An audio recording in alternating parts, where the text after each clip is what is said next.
Salut tout le monde et bienvenue dans cette nouvelle vidéo. Dans cette vidéo, nous verrons comment créer des topographies. Alors avant de commencer, nous allons apporter une petite précision. Dans les versions antérieures de Revit, c'est-à-dire les versions 2023 et antérieures, on avait plutôt la possibilité de créer des surfaces topographiques. Actuellement, dans les versions 2024 et 2025, on crée plutôt des volumes topographiques. La différence dans la création est que dans la version de création des surfaces topographiques, on représentait plutôt des points en planimétrie et en altimétrie qui nous permettaient de générer cette topographie. Alors que dans les versions de volume topographique, on peut créer à partir d'une esquisse exactement comme des sols. Alors, cette petite précision apportée, nous allons créer nos surfaces topographiques. Pour cela, il suffit d'aller dans volume et site et venir dans solide topographique. Vous avez la possibilité de créer vos volumes topographiques à partir d'une esquisse ou alors importer un fichier de conception CAO, soit Civil 3D, c'est-à-dire un modèle numérique de terrain déjà conçu sur AutoCAD ou Civil 3D, soit alors importer un ensemble de relevés de points en fichier CSV. Donc là, vous avez plutôt choisi la deuxième option. Ici, on va créer à partir d'une esquisse. Alors, pour créer notre surface topographique ou notre volume topographique plutôt, il suffit d'esquisser les limites de notre terrain. Là, je vais choisir un rectangle. Donc, je choisis un rectangle comme ceci.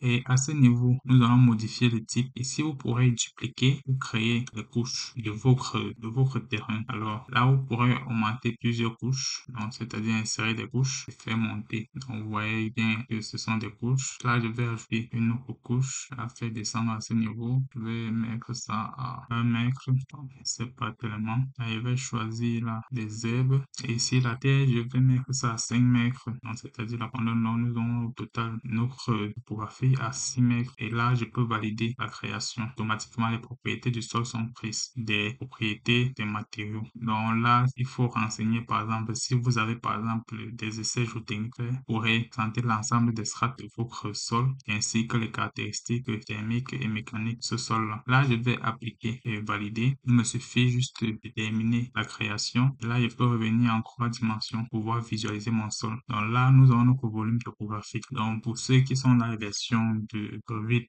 antérieure, vous aurez plutôt des surfaces topographiques. Donc vous aurez une surface plane respectant les courbes de niveau respectivement par rapport au point que vous avez ancré. Donc là, on peut modifier, on peut apporter des modifications à ce volume. Il suffit juste de cliquer dessus et par exemple ajouter des points. On va ajouter des points altimétriques. Là, je vais ajouter ici des points afin de modifier l'altitude et prendre le terrain. Là, j'ajoute des points. Ce niveau aussi, j'ajoute des points. Est-ce que ça va aller comme ceci? Là, je peux ici modifier l'altitude. Donc, il me faut sélectionner. Ici, je vais modifier les sous-éléments. Là, je vais modifier l'altitude. Je mets à 6 mètres. Et là, vous verrez que ma topographie change. Je mets là à 6 mètres. Ça change automatiquement. À ce niveau, je vais mettre à 3 mètres. Et là, ça monte. Et là, je mets à 3 mètres. Et à ce niveau, je vais mettre à 3 mètres. Ici, je mets 3 mètres. Et là aussi, nous aurons 3 mètres. À ce niveau, nous aurons 1,50. Ici, nous aurons 1,50. Et là, 1,50. Et là, vous pourrez donner des formes que vous voulez à votre surface topographique. Donc, il suffit juste de placer les sous-éléments et de modifier l'attitude de ces sous-éléments-là. Là, vous verrez automatiquement que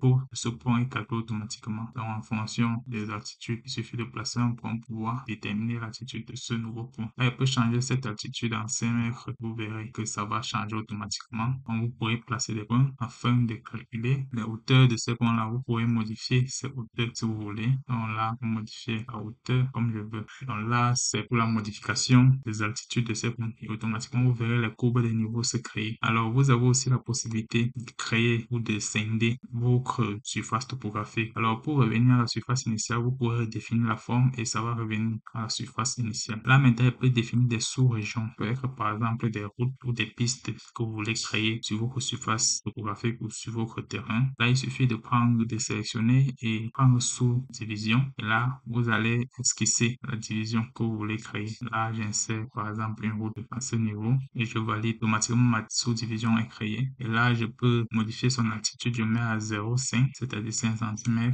Et là, je vais mettre en couche d'alpha, c'est-à-dire du bitume. Donc, je vais mettre l'alpha bitumé et je change automatiquement. J'ai ma couche créée. Maintenant, s'il arrive en fait que vous changez l'altitude, automatiquement, ça va prendre la forme de votre terrain. Donc, ça veut dire que si je modifie par exemple l'altitude, donc je vais essayer de changer l'altitude. Là, je vais changer les altitudes. Je mets là par exemple à 2 mètres.